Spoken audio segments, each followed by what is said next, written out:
kažkas labai nekantrauja prisistatyti jums. Sakai, čia yra koks. Pristatau jums mūsų vieną fainiausių dičkių, kuris turi vieną vienintelį minusą, į kurį reikėtų atkreipti dėmesį, tai yra reaktyvus šuo. Reaktyvus iššunis šuo. Bet jis yra visai tvarkingai reaktyvus, nes dabar su juo Ema, mūsų šunų elgsenos specialistė, pradėjo dirbti ir aš netgi ką tik dabar, kol mes ėjome į mašiną, pastebėjau, kad jisai pamatė šunis net užuodė į juos ir jau yra pagavęs, kad už tai, kad atsisuks, gaus skanėstą. Tai jisai jau iškart sukasi ir aš nedarau tos skanėstą. Tai jisai man pradėjo rodyti, kad aš sėduosi, aš žiūriu į tave, kodėl tu man nieko neduodi. Tai jisai labai lengvai nukreipiamas yra.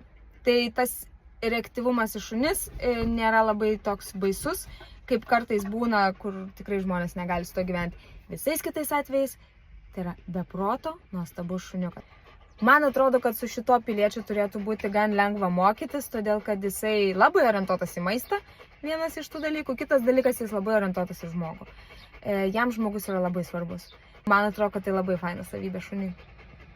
Labai nenustikstantis vietoje, kas yra natūralu, nes gan jaunas šuniukas, jam yra tik 4 metai. Ir jam dar reikia visokios ir iškrovos, ir bendravimo, ir prasilakstymo, ir pasimokymo, ir visko. Mums bent jau sakė, kad jisai kurį laiką bastėsi gatvėm. Kaip jis ten pateko, aš nežinau.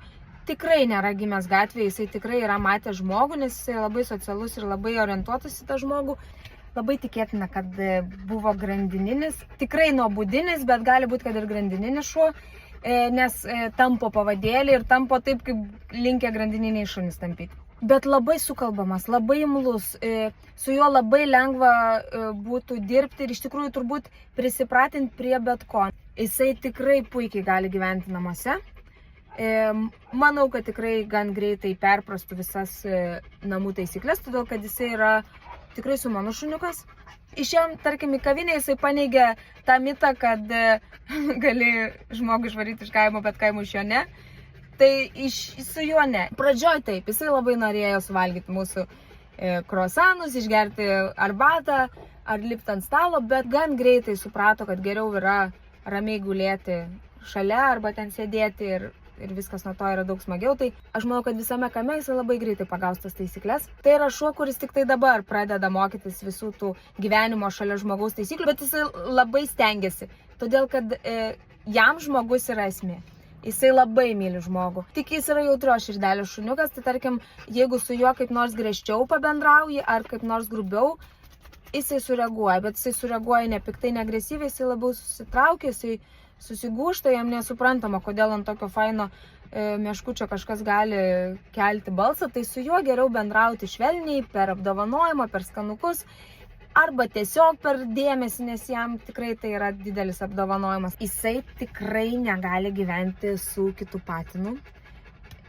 Net pirmo pasivaikščiojimo metu, jis netgi mano Hugo atskaitinėjo moralą ir nenusileido, kas labai retai būna, nes Hugo prieglaudoje turi šiek tokį autoritetą.